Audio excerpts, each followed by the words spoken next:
Hello and welcome to yet another edition of Conference Room. I'm Natasha Jhabhaskar. India is one of the fastest growing aviation market. It is for the first time ever in last 60 years that a national civil aviation policy has been brought out by the Civil Aviation Ministry. The key focus area of the National Civil Aviation Policy is on regional connectivity, affordability and ease of doing business. Our focus today in Conference Room is on the aviation sector. In the new year, airlines will look forward to connecting smaller cities. In 2016, the government came up with its first ever civil aviation policy with an emphasis on connecting regional destinations. Industry insiders say the policy could be fine-tuned in 2017 to help both airlines and customers. The National Civil Aviation Policy proposes initiatives for new airports, a separate set of regulations for helicopters and a boost for skill development. It wants every Indian to fly at least once a year with a fare cap of Rs 2,500 for 1 hour flight. The government firmed up plans to revive non-operational air trips and airports under the civil aviation policy. It will cost between Rs 50 and Rs 100 crore per airport. The selection of airports will be based on passenger demand from these airports. The controversial 5/20 rule was replaced with 0/20 rule, which means that all domestic carriers can start flying on international routes if they deploy 20 aircraft or 20% of the total capacity. The government announced that it will enter into open sky agreements with SAARC countries and countries within 5,000 kilometers from Delhi. One of the main challenges before the Ministry of Civil Aviation will be the kick-starting of the Regional Connectivity Scheme or UDAN in January. Domestic players have reservations about the idea of a cess on metro routes to fund flights to unserved and undeserved destinations. Aviation players expect the new year to be positive but also want the government to chip in with concessions and incentives. So can India achieve its mission and vision of becoming India's largest aviation market by 2030? Joining me on the program today is Minister of State for Civil Aviation, Mr. Jayant Sinha. From Boston to Hazaribagh, IIT Harvard graduate, former venture capitalist. As his Twitter account says, Jayant Sinha is very fond of technology, tennis and cricket. Jayant Sinha was elected to Lok Sabha in 2014 from Hazaribagh in Jharkhand. This seat was once represented by his father, a veteran BJP leader and former finance minister, Yashwant Sinha. 53 years old Sinha got entry into Narendra Modi's Council of Ministers in 2014 as Junior Minister for Finance. This year, on 6 July 2016, in portfolio reshuffle, he became Minister of State for Civil Aviation. Before joining politics, Jayant Sinha has served as an investment manager and management consultant. He has lived out of India for more than 25 years. An IITian, Jayant Sinha did his MBA from Harvard Business School and MS in Energy Management and Policy from University of Pennsylvania. Apart from politics, Sinha has great interest in tennis, cricket and technology. In Civil Aviation Ministry, Sinha has drafted a variety of measures to improve standards of civil aviation and make flying more affordable, such as the National Civil Aviation Policy 2016 and Regional Connectivity Scheme UDAN. His philosophy is empowerment, not entitlement, maximum governance, minimum government, and being government of the poor. Thank you very much, Mr. Sinha, for joining us in this program. A very good afternoon to all of you. Thank you. And also joining us on the program today, distinguished experts, Vayan Sharma, CEO, Chimes Aviation. Thanks very much, Mr. Sharma, for joining us in this program. Also joining me on the program today is Amit Agrawal, CEO, Supreme Airlines. Thanks very much, Mr. Agrawal, for joining us in this program. And also my colleagues who are ready with their incisive questions. Thanks all of you for joining us in this program. Let's start with year 2014, Mr. Sinha, when your name was announced as BJP's candidate from the Hazaribagh constituency in Jharkhand, and your opponent from the Congress distributed laddus as widely reported. And there were also many people in the market who were laying bets. So more or less, you were not even in the reckoning as far as politics is concerned. And if I'm not wrong, you won by a margin of over 1,50,000 votes. This was unimaginable even for Prime Minister Modi because in one of his rallies at Hazaribagh he said, मुझे भरोसा नहीं था कि जयंत जो suit tie की दुनिया में रहता है वो कुर्ते पजामे की दुनिया में आ पाएगा, परंतु आ गया. My question to you, why you really gave up a settled, successful, luxurious life for the demanding uncertainties of politics? No, there's a very simple answer to that, and that is that I really did want to serve the country and serve the people of this country. My family, of course, as you know, my father, Mr. Yashwant Sinha, was the former finance minister and the foreign minister. But more importantly, everybody in my family, through the civil services, through the army, and through various other professional occupations, has really served this country in a very illustrious and in a very significant way. And I had reached a point in my career where I had professionally achieved much of what people seek to achieve in their professional career, and I felt that it was time for me also to come and serve the country. Of course, as you know, my opponent in that election was distributing laddus when my name was announced. Right. Of course, when the results were announced, we were the ones distributing laddus. So right. In that sense, it worked out very well. And I think the reason for that is because people really appreciated, what the Bharatiya Janata Party, Honorable Prime Minister, and what I could do for the constituency. And in fact, during the election, I had coined a phrase where I said, "एक vote तीन लाभ." एक vote तीन लाभ. अगर आप एक vote दीजिएगा तो एक लाभ तो ये है कि माननीय नरेंद्र मोदी जी प्रधानमंत्री बनेंगे. दूसरा लाभ ये है कि यशवंत सिन्हा जी जो वहाँ के पूर्व सांसद रहे हैं वो अभिभावक रहेंगे, आपकी सेवा में मौजूद रहेंगे. और तीसरी बात ये थी कि अगर मेहनत करनी हो, संघर्ष करना हो, तो मैं भी वहाँ हूँ. और मुझे इसमें बहुत खुशी हुई कि लोगों ने मुझे अपनाया. और मीडिया में कई बार इस विषय पे चर्चा होती है कि भाई आप अमेरिका से आके आप हज़ारीबाग आ गए, ये बहुत एक विचित्र बात है, it's a very unusual thing. और मुझे सब लोगों को समझाना पड़ता है कि आप इसको गलत समझ रहे हैं. ये बिल्कुल गलत है, क्योंकि ऐसा नहीं था कि मैं बॉस्टन से हज़ारीबाग आया, मैं हज़ारीबाग से बॉस्टन गया. वो बहुत महत्वपूर्ण बात है. मेरा जन्म ही गिरिडीह में हुआ. उस ज़माने में वो हज़ारीबाग का एक सब डिवीज़न हुआ करता था गिरिडीह. और मेरे बचपन के सब जो वर्ष वगैरह थे वो वहीं झारखंड में ही गुजरे. So I am very much a product of that area. I am very much a son of the soil. And of course, for me, coming back to serve the country, to serve the people of that state was something that I felt was important for me to do and necessary for me to do as well. What I'm also curious about, Mr. Sinha, that how a management consultant handles ground level issues, because the ingredients of your success, and as you have always said, is character, competence and compassion. Now, seeing the current scenario of Indian political system, how far do you think it can really be implemented in letter and in spirit? I think all of those principles apply very well in modern day politics also. It's very clear, and you can see that in the way the people appreciate the work that the Honorable Prime Minister is doing, is that the people of this country are very wise. जनता सब समझती है.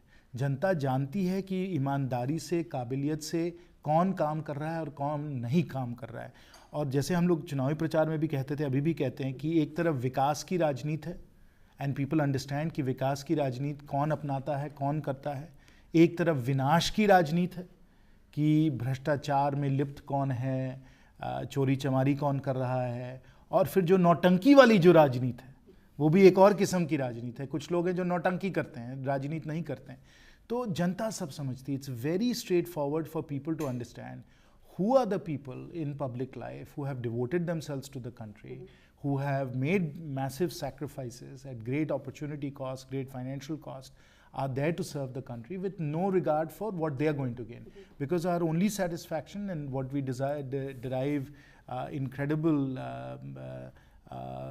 comfort from is that we are able to help, particularly, in fact, most importantly, the poor people of this country. That's where I come from, and when I can bring a smile to their face, I can help somebody find a job, we can get a road built into a remote village or bring electricity there, we can have shauchalayas in every house in that village.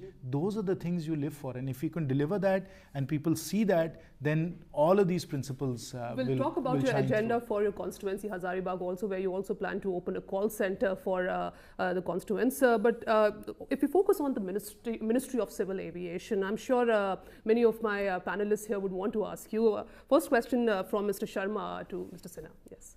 So my question on is basically that the kind of growth that we are seeing now with the regular commercial airlines, and now such a huge push being made on the regional connectivity. So many aircrafts are coming in. Where is the infrastructure on that? And when I say infrastructure, I just don't mean the airports and the ground facilities.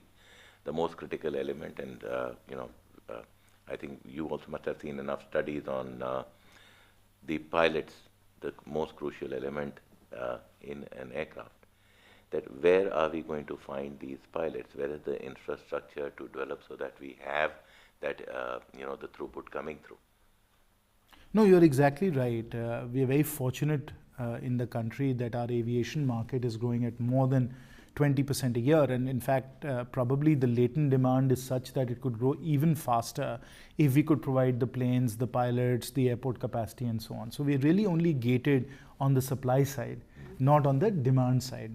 And so everything that we're doing, and of course as it's been laid out in the National Civil Aviation Policy, is in a measured way, and obviously with no compromises as far as safety and security are concerned, is to add that necessary capacity. Pilots, of course, are the single most important bottleneck. You're 100% right about that. We are doing a number of things to be able to improve the training programs for our pilots, to be able to place them, ensure that they get licensed quickly and efficiently, and then continue to make sure that they are appropriately trained and appropriately certified so that they can fly various types of aircraft and deal with foggy conditions and all the things you have to do as a modern pilot needs to do. But of course, as you know much better than I do, to get somebody who can captain a plane can take 8 or 10 years between their commercial pilot's license, their type rating, and then their ability to be a captain of a plane. And so it does take time, and that is really the gating factor that we have right now. Planes, in fact, have been ordered. The major airlines have ordered hundreds of planes. So those planes are going to come into our skies over the next 10 or 15 years. But our real bottlenecks will continue to be pilots, as we've just been discussing. Some of the other skilled areas as well. So for example, aircraft maintenance and machinists. And then finally, airport capacity. At the rate at which we are growing, and let's not take in some ways the growth of the last few years, which has been over 20%, which is unprecedented.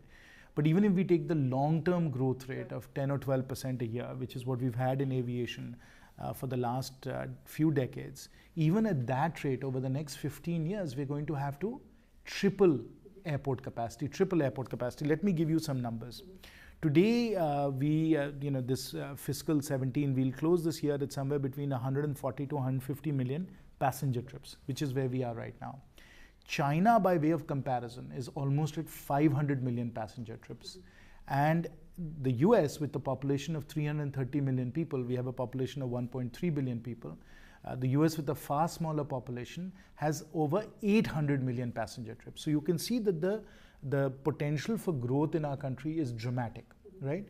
So we will continue to grow at this 10-12% rate without any doubt at all. So if we go from 150 million passengers to 450 million passengers, which is where China is right now, over the next 10 or 12 years, we are going to have to triple capacity across the board. So it is actually our sunrise sector, and most importantly has a huge potential for growth also, but simultaneously will also ask for good investments and infrastructure building as far as the aviation sector is concerned. And as far as your figures are concerned about manpower skilling the civil aviation sector, it can create about 60 lakh jobs directly and indirectly in the next 10 years. So huge potential there. We'll have to see. And I'll just add that the good news in the aviation sector is that these are high quality, high skill jobs that pay very well.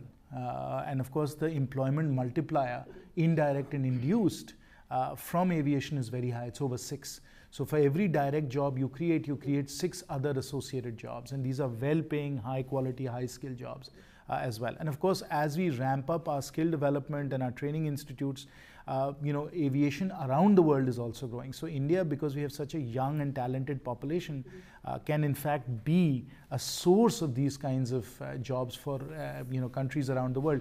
Already, in the Middle East, a lot of their people that are participating in their aviation sector come from India, whether it's cabin crew. The demographic dividend potential Yes, also, which yes. we have. Yes, Amit, you can ask your question. Sir, as you rightly said, India is doing excellent in commercial aviation. The growth has been fantastic, and the National Civil Aviation Policy, which is focusing on regional connectivity, is again an amazing thing which we have introduced. However, I believe that general aviation, since you have lived in the US, I'm sure you understand the general aviation part of it, which allows every common man to fly by himself in his own personal airplane. So just to give some numbers, for example, in India, there are more than 30,000 cars which cost more than 1, 2, 3 crore rupees. These are the same people who also want to buy these smaller airplanes costing 1 crores and 2 crores and so on. Is the Civil Aviation Ministry really focusing on that sector, general aviation sector? Because I also believe that along with commercial aviation, India also has the highest potential for general aviation. That's a very good point. You're absolutely right. Whether it is general aviation or cargo for that matter, there is tremendous potential here. And we've been working with all stakeholders in general aviation, in cargo, for the MRO industry, for the aerospace manufacturing industry, to understand what is it that we can do to promote all these other sectors as well, along with commercial aviation. Certainly we have challenges because landing slots are few and far in our bigger airports. Because traffic growth has been as high as it has been. Therefore, for general aviation, finding slots for landing and so on is difficult. We need to have smaller airports around our cities. So for example, outside of New York is an airport called Teterboro. I don't know if you've ever flown out of Teterboro, but that's where all the general aviation planes land and take off for serving the New York area. So that keeps people out of LaGuardia and keeps them out of John F. Kennedy, for example. Similarly, in London, you have London City Airport, where there's a lot of general aviation traffic. So what we need to do is we need to develop these satellite airports so we can relieve some of the pressure from our major airports and we can have general aviation use that. Similarly, cargo can use those airports as well also. So we have to take all of this into account. We have to plan carefully for these other aviation markets as well, general aviation and cargo. And whatever policies are getting in the way, those are the policies that we need to improve and of course fine-tune. And we've been holding a number of stakeholder consultations. We'll continue to do that. And we're here to facilitate the growth of aviation overall, of course. Bhavna, if you can ask your question. So whatever figures you are giving us, and it is setting high expectations, definitely. But as far as we see you in the department, Civil Aviation Department, it's just 5 months that you have been there. So you have moved from finance to civil aviation very recently. So what are the loopholes that you have seen in the ministry and even in the industry? And what are the challenges do you see that we need to improve upon? I wouldn't call them loopholes. I would say that there are certain challenges that we need to deal with, and they're largely good challenges. They say that there are bad problems and good problems. So these are good problems, and they're good problems because they're problems of plenty, problems of growth. As I said, airport capacity is a very major issue. If you look at an airport like Mumbai is already very, very congested. It's very difficult to find landing slots in Mumbai right now because we have one runway. And that runway is already among the most efficient in the world right now. So to have more planes landing in Mumbai becomes very difficult. We need to get Navi Mumbai up and running as quickly as possible. We need to look at other airports to relieve some of the congestion on Mumbai. Similarly, if you look at Delhi, Delhi is astonishing as to how fast an airport of the size of Delhi is growing. Delhi is almost at 60 million passengers a year. Going through Delhi. At the rate at which Delhi is growing, we will cross 100 million passengers a year in Delhi. At 100 million passengers, it's going to be among the top 5 or 6 airports in the world, along with Beijing, Dubai, Chicago, Atlanta. It's going to be one of the largest airports in the world. And the investment in Delhi already has exceeded 30,000 crores. It's going to exceed 50,000 crores by the time we reach 100 million passengers. It's among the largest, if not the largest, infrastructure project in the country. So that's the scale we are talking about. To build Navi Mumbai Airport, we're talking about some 18,000 crores worth of investment in Navi Mumbai. So we've got to triple airport capacity, and it's going to require a significant amount of financing and a lot of thinking and planning to be able to do that. So that's a major challenge, airport expansion. Number 2 challenge is actually related to that, which is to be able to find the right locations for greenfield airports. So we've just started work on a greenfield airport in Goa. We are about to start work on a greenfield airport in Pune. In all of these cases, when you require this much land close to a city, it becomes a real challenge. Resettlement, rehabilitation becomes a real challenge. Our cities and the areas around our cities are densely populated. So just managing the land acquisition issues is also a major challenge when it comes to airports. The third challenge I'll quickly say, of course, as was already pointed out, is skill development. We've got to train pilots, we've got to train cabin crew, we have to train machinists and engineers. That is also a major challenge for us. Of course, there are many other related markets such as general aviation, such as cargo, that also require a great deal of attention. And above all, our number 1 priority remains and must be your safety and security in the air. So we are doing a lot on safety and security. We are strengthening DGCA, we are strengthening aviation security. Those remain our foremost and top priorities because we really need to make sure that our aviation sector is as safe as it possibly can be. And in your words, as you say that also improving the digital experience through Air Seva, improving airport facilities with an aim to actually make things easier for the passengers who struggle in and out as of now, seeing the load on many of these crucial sectors, be it Delhi, Mumbai or even Bangalore. No, you're exactly right.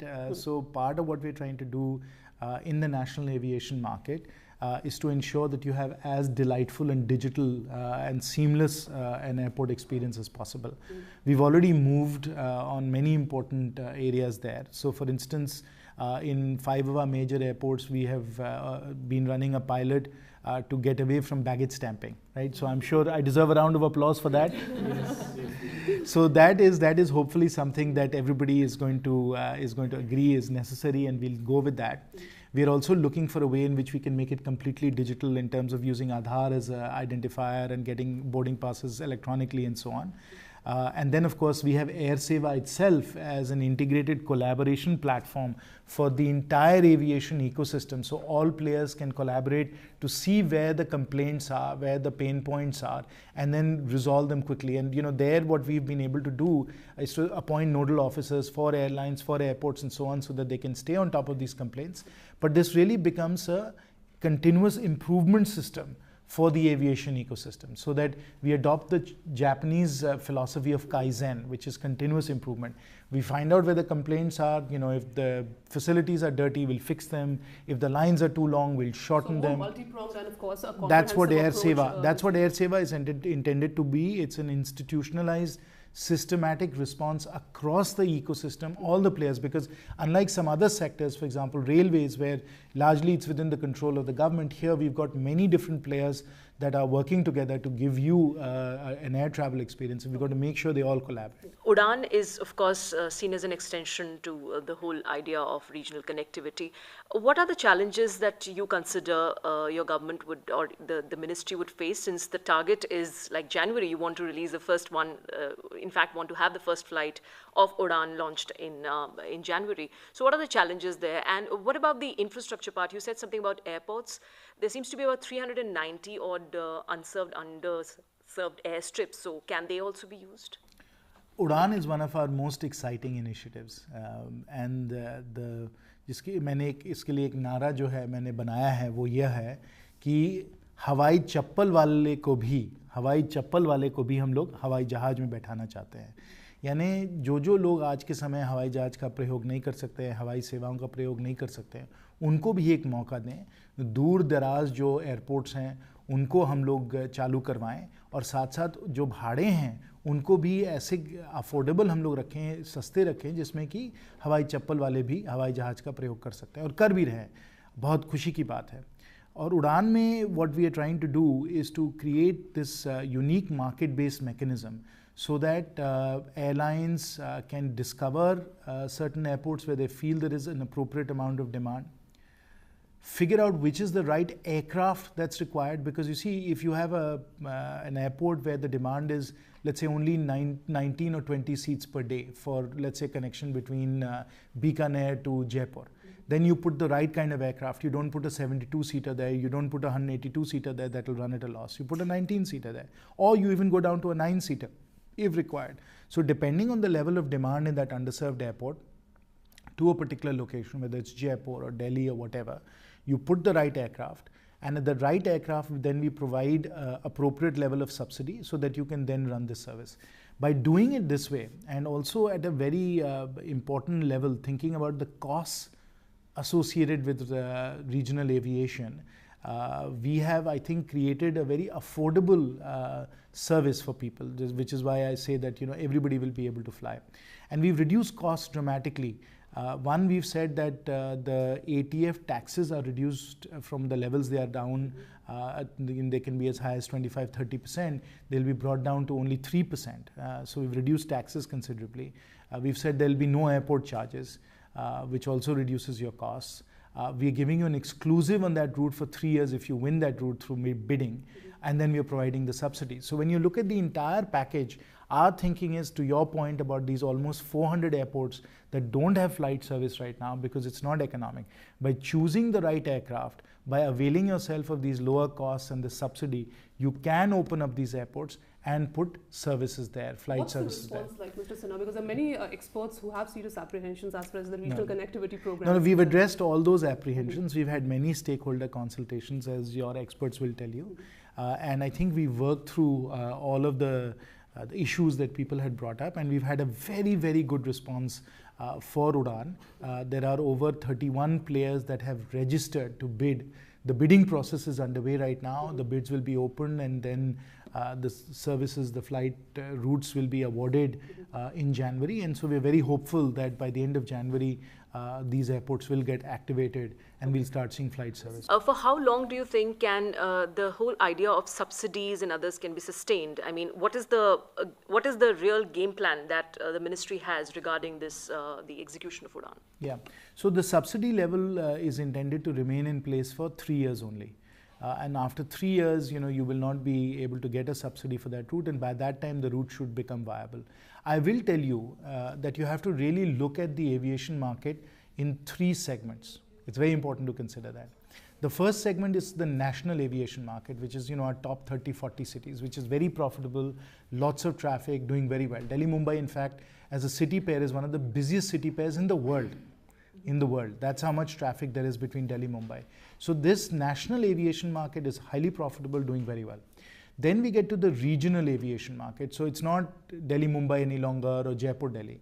It is between Bikaner and Jaipur. That's the regional aviation market. And that does require a jump start. It does require certain subsidies for 3 years. We think that the regional aviation market, once we provide that jump start, will also become quite viable and profitable and so on. That's the second segment. The third segment is what is called remote aviation. Remote aviation, where, for example, if you have to connect Bikaner to Jaisalmer or Silchar to Tezpur, it will be very difficult for those markets to genuinely become profitable and viable even after subsidy and so on. And this isn't just India's experience, it's the experience around the world.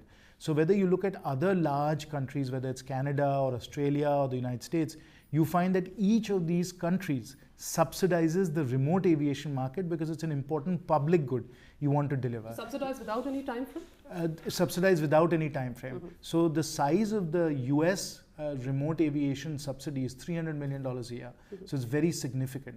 In Australia, if you're in the outback, like in Alice Springs and that part of Australia, you will find that you're getting subsidized air services. Okay, I have to switch into a short break, but I'll take some time. I'll quickly take 2-3 questions on civil aviation, because no discussion with you is complete if we don't discuss demonetization on the other side of this break. But Suraj, quickly, yes.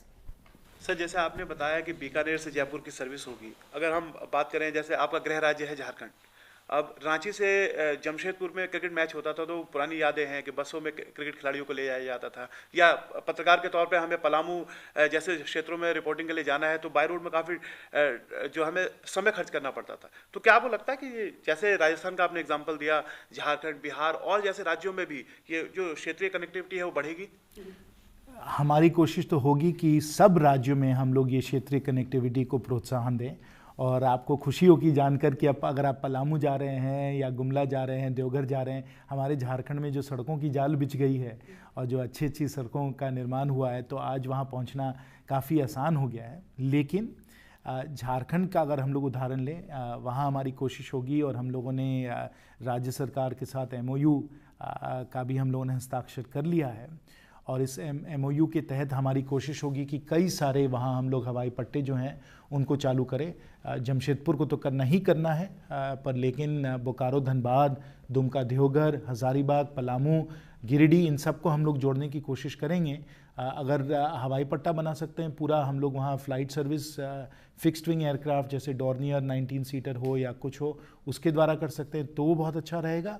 लेकिन अगर हम लोग helicopter service दे सकते हैं तो वो भी हम लोग कोशिश करेंगे देने के लिए। केंद्र सरकार और राज्य सरकार के द्वारा दोनों से सब्सिडी मिल सकती है और कई राज्यों के साथ बातचीत यही हुई है कि जो सब्सिडी आ रही है, वायबिलिटी गैप फंडिंग आ रही है, वो केंद्र सरकार से तो आएगी ही, लेकिन अगर कहीं ऐसे महत्वपूर्ण जगह हैं जहां और भी हमें सब्सिडी, टॉपअप सब्सिडी देने की ज़रूरत होगी तो वो राज्य सरकार भी देने को तैयार हैं।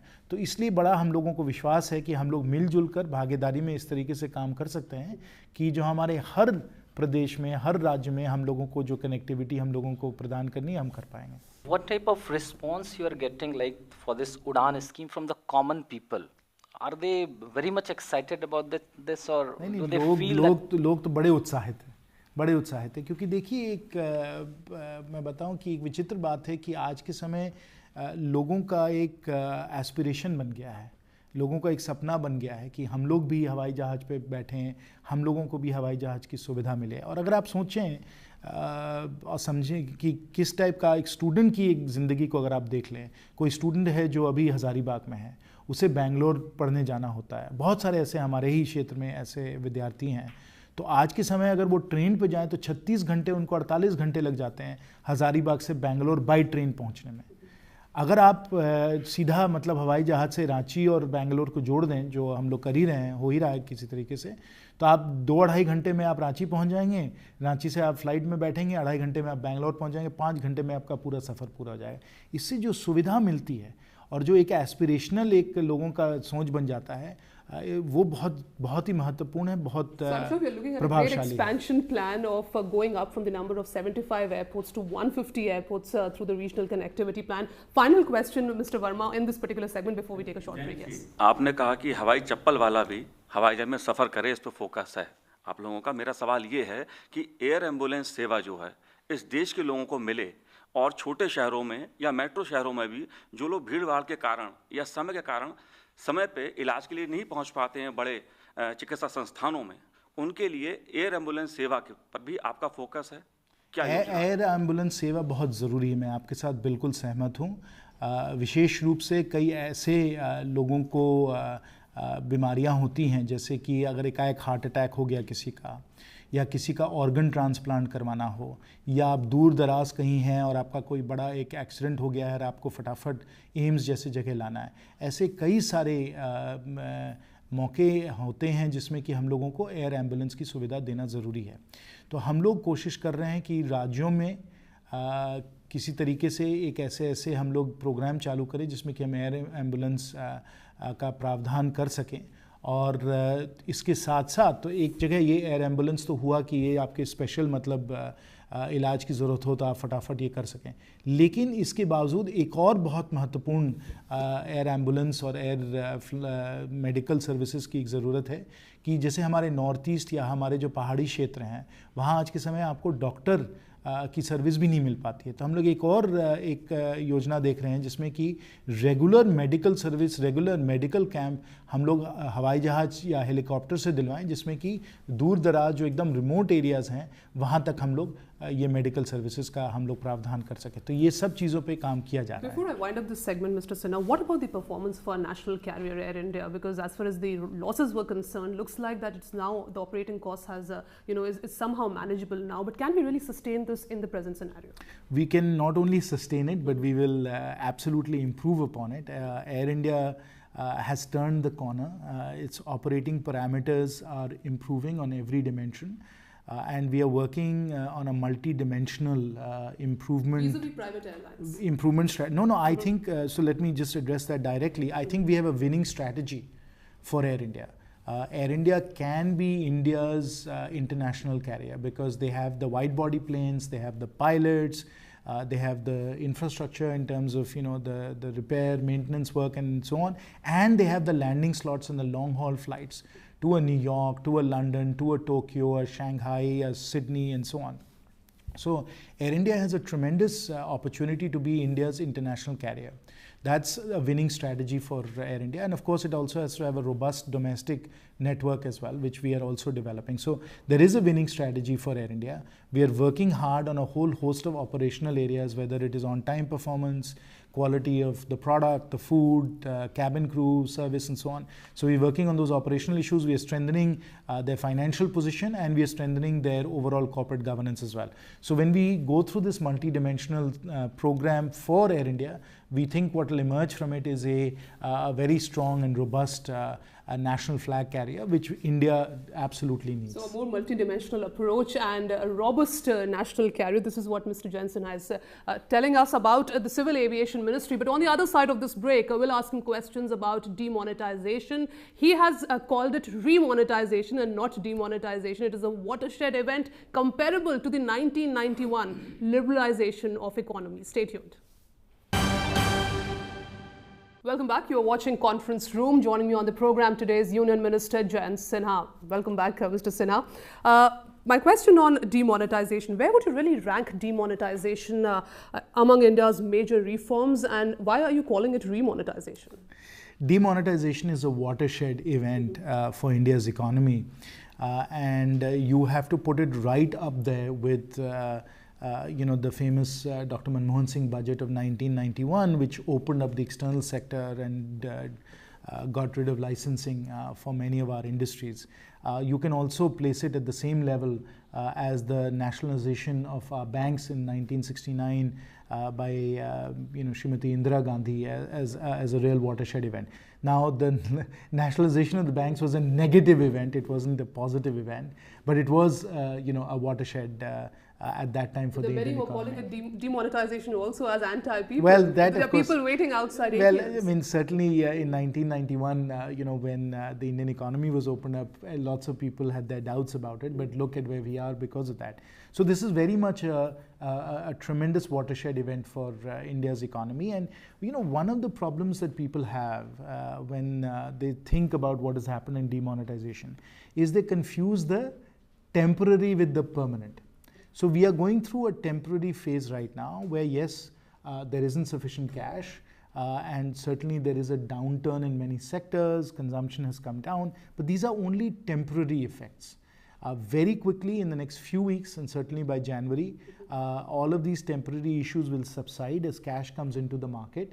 And once the normal level of cash is back in the economy, and all of the work we are doing on digital takes effect, we will have created an entirely new normal, as the Honourable Finance Minister said. How do you answer your critics who say that the government was just not prepared? It was, even if it is a watershed event, why was the government not ready with much money in the market? No, the government was very well prepared, and I think we've done a terrific job in managing all of this. You have to remember that once the announcement was made, those people that had illicit money and had illicit income and black money tried to exploit the system as much as possible so that they could recycle what they had. And because they were being very innovative and they were trying to find all these mechanisms to recycle their money, the government also had to be dynamic and evolving in its approach in stopping these efforts and blocking these channels, which is why we've had to continuously fine-tune our policies.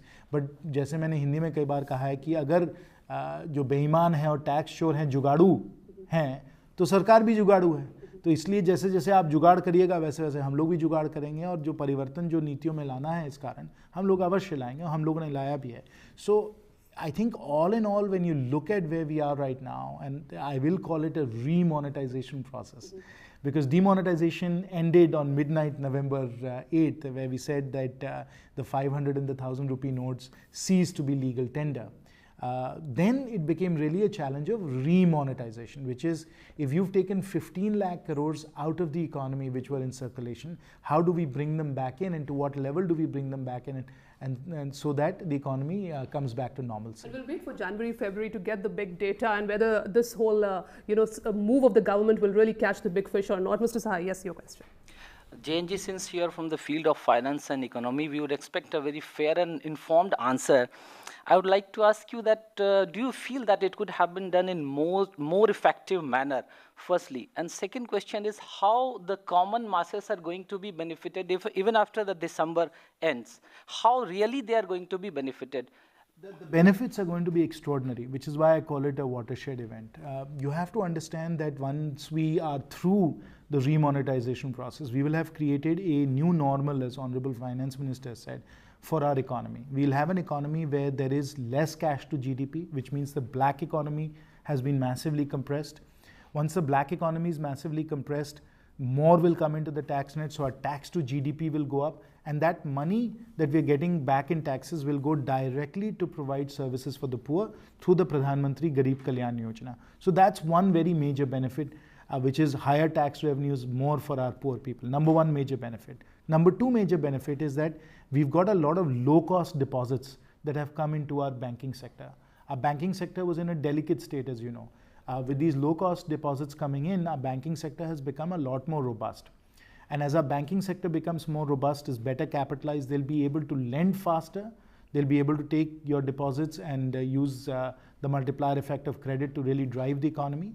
And at the same time, what is going to happen is that because we are flush with liquidity and because we've unlocked these big deflationary forces in the economy, interest rates will come down. So we'll have more credit at a lower price and we'll have a stronger banking system. This is a huge, huge advantage that we've got. Number two.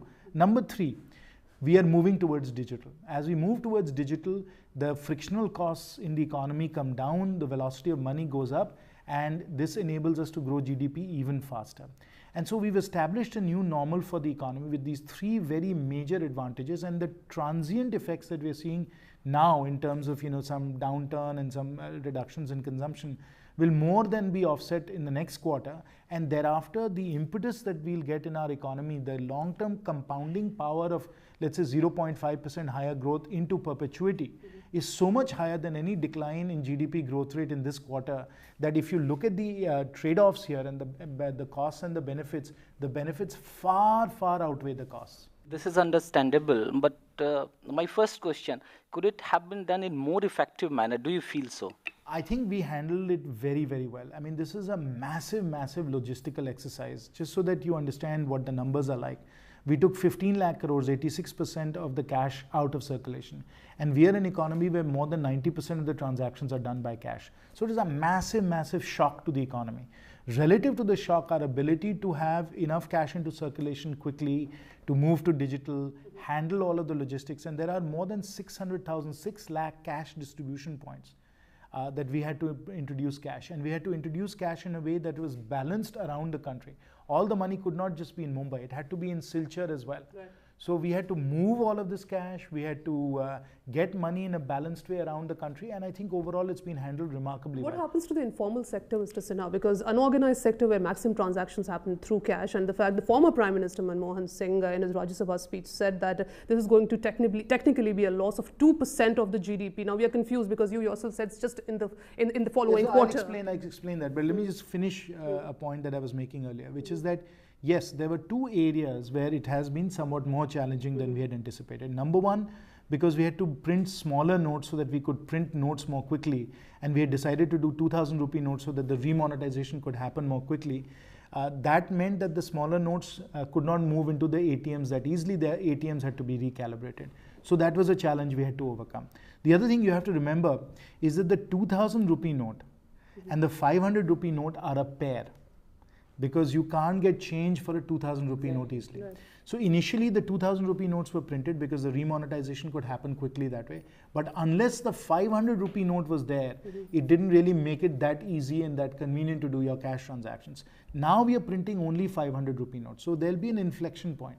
The moment enough 500 rupee notes come in, 2,000 are already there, the pair is completed, jodi ban gayi, and once that happens, a lot of this business of people keeping 2,000 rupee notes, not transacting in cash is going to go away because the pair is going to be completed. Now let me come, so that is a second challenge we've had to deal with. But now let me come back to your question about GDP growth rate and what Dr. Manmohan Singh said. Dr. Manmohan Singh is a very well-known, very eminent economist. Of course, I have the utmost respect for him. I think he misspoke in Parliament in the Rajya Sabha when he said that GDP will decline by 2%. I think what he meant to say, and which all economists are saying, is that GDP growth rate in that quarter, which is Q3, may decline by 2%. There are wide estimates right now that GDP growth rate may decline by 0.5% to 2% in Q3. So only in one quarter, and not GDP itself, but GDP growth rate will decline. So yes, it's true, there will be a bit of a shock in Q3 on GDP growth rate. But when you actually look at what's going to happen in Q4 in terms of GDP growth rate, my own hypothesis is that it's quite possible that we will rebound and we will have faster GDP growth than expected because of the deferred consumption aspect. And then the economy that we'll have created, less cash to GDP, more tax to GDP, lower interest rates, more digital transactions, that economy will grow much faster. So this is just a momentary shock and not a permanent shock. That's why I'm saying, please don't make the mistake of confusing the temporary with the permanent. I am very, very hopeful that once we get past this temporary phase, we will have truly created a new economy, and that economy will have tremendous ability to grow in the future. So what percentage of black economy is your government really targeting here through this whole drive of demonetization, the impact of that? It's very difficult, and I say this as somebody who is very data driven and fact based. It's very difficult to come up with an estimate for how big the black economy is. There are many economists that have said that it ranges between 15 to 30%. But not all of it is in cash. In fact, a very small amount of it is in cash. A lot of it is in other assets like real estate and gold and so on. But cash is the tip of the iceberg. Cash is the way in which we can get to all of this. As I said, the new normal will compress the black economy. The fact that everybody has had to go to the banks to deposit their notes enables us to create digital trails and the ability to investigate people who have been transacting and operating in the hawala markets, in the black economy and so on. So our enforcement actions, our investigative actions will be far more effective going forward as well. And over time, it's not a one-shot thing. It's not a silver bullet. You're going to compress the black economy slowly and gradually over time. I'm sure discussion on demonetization can actually continue for hours, and also most importantly, how technology ready are we for a cashless economy. But are many in the panel also interested to know that what you do beyond work, what in terms of what you do outside of work, apart from, as your Twitter account says, you're very fond of tennis, cricket, also technology. Mr. Jha has a question for that. Sir मेरा एक सवाल पहले demonetisation से ही जुड़ा हुआ है। ग्रामीण sector में कैशलेस ट्रांजैक्शन कितना संभव है, जबकि 23% लोग हमारे अभी भी गरीबी रेखा से नीचे हैं। हम कभी परिकल्पना कर सकते थे कि ग्रामीण क्षेत्र में भी जो हमारे गरीब से गरीब किसान हैं वो मोबाइल का प्रयोग कर पाएंगे? 15 साल पहले अगर कोई ये प्रश्न पूछता, लोग बोलते कि भाई आप क्या कर रहे हैं, क्या बात कर रहे हैं आप। आज के समय हर कोई मोबाइल का प्रयोग कर रहा है। तो मुझे लगता है कि एकाएक एक दिन में नहीं हो पाएगा ये, पर अगले 4-5 साल में अगर हम लोग देखें तो बिल्कुल मुझे विश्वास है कि गरीब से गरीब किसान, दूर से दूर गाँव में लोग मोबाइल वॉलेट, डिजिटल पेमेंट सब का प्रयोग करना चाहेंगे। और जो गांव जो उतने भी रिमोट नहीं हैं, जो शहरों के आसपास गांव हैं, उनमें तो काम इस टाइप का चल ही रहा है। मैं तो आपको हज़ारीबाग के बारे में बता दूं, जहां बहुत सारे लोग इन सब का प्रयोग कर रहे हैं, रुपए डेबिट कार्ड का प्रयोग कर रहे हैं, और इस तरीके से उन लोगों को सुविधा मिल रही है। और हमारे प्रयत्न ये भी हैं कि हम लोग एक डिजिटल डिस्ट्रिक्ट बनाएं और सब लोगों को डिजिटल पेमेंट की सुविधा दें। आज के समय रामगढ़ में और हज़ारीबाग में, जो हमारे 2 जिला हैं, हज़ारीबाग संसदीय क्षेत्र में, वहाँ सरकारी जो भुगतान है आज के समय करीब 90% अब डिजिटल हो चुका है। यानी अगर आपका नरेगा का पेमेंट है, सीधा आपके बैंक के खाते में जा रहा है। अगर आपको कोई पेंशन मिल रहा है, सीधा आपके बैंक के खाते में जा रहा है। ये सब जो भुगतान हो रहे हैं वो डिजिटल ही हो रहे हैं। और फिर उनका लोग प्रयोग कैसे कर रहे हैं? अगर कोई वृद्ध महिला है जिसको वृद्धा पेंशन मिल रहा है, उसके तो बैंक के खाते में मिल रहा है ना, फिर वो जाती हैं बैंक में, जाती है, अपना डेबिट कार्ड का प्रयोग करती हैं और पैसे फिर निकालती हैं। तो इस तरीके से डिजिटल का जो है Your next question, Mr. Jha, quickly, because I'm running out of time. A producer. Yes. Sir ये व्यक्तिगत सवाल है, स्पोर्ट्स, मूवी, अभी भी क्या आपके इसमें है प्रायोरिटी में? बिल्कुल, मैं तो बहुत रुचि रखता हूँ इन सब बातों में। और आज पिछले 2 दिन बहुत टेनिस और क्रिकेट में दोनों में मैं ध्यान दे रहा था। दोनों दिन मैंने टेनिस भी खेला। My favourite tennis player is easy, it has to be Roger Federer. I am a great admirer of Roger Federer and I watch all of his matches if I can. Cricket में तो बहुत सारे खिलाड़ी हैं जिनको आदमी देखता है। आजकल जो अश्विन रामचंद्रन बॉलिंग कर रहे हैं, कोहली साहब बैटिंग कर रहे हैं, जो रूट जो बैटिंग कर रहे हैं, केन विलियमसन उनकी बैटिंग बहुत सुंदर है, केएल राहुल साहब ने बहुत अच्छा खेला, चेतेश्वर पुजारा बहुत अच्छा खेल रहे हैं। तो इन सब लोगों को तो आदमी देखता है, और मैं बचपन से ही क्रिकेट स्टेटिस्टिक्स में बहुत रुचि रखता हूँ। तो अभी भी सबके एवरेजेस और बॉलिंग फिगर्स मगर मैं कैप्टन किसे बेहतर मान रहे हैं सर, कोहली या धोनी? दोनों ही बहुत ही अच्छे कैप्टन हैं देश के लिए। Okay, last 2 minutes on the program. I'm sorry I cannot take any more questions. I'm extremely sorry on that. But final, where do you really see yourself in the next 5 to 10 years, and what really are your strengths? I hope to be able to serve the people of Hazaribagh and the people of this country, as long as they are willing to support me, and of course whatever I can do to assist in India's growth and development, I would love to do that. I think we have a very exciting future for India. We are a fast growing country that is democratic with a very young workforce, and we are doing some amazing things as far as innovation is concerned. And I often believe that just like the United States, where I spent many years, is the entrepreneurial engine for the top 1 billion people of the planet, for the affluent people of the planet, India can be the entrepreneurial engine for the next 6 billion. Because the affordability revolution that we have, the solutions that we are developing, whether it's ice cream or telecom or regional connectivity or motorcycles, the solutions that we are developing here, the value propositions and business models that we're developing here are really a tremendous source of hope and inspiration for the rest of the world. On that note, best New Year wishes to you as well. Thanks very much, Mr. Sinha, for joining us in this program. Thanks very much, Mr. Sharma, for joining us, and Mr. Agrawal and our panel today for this enlightening discussion on several issues on civil aviation, on demonetisation, and also tidbits on his personal life. That's all we have for you in this edition of Conference Room. Thanks very much for watching.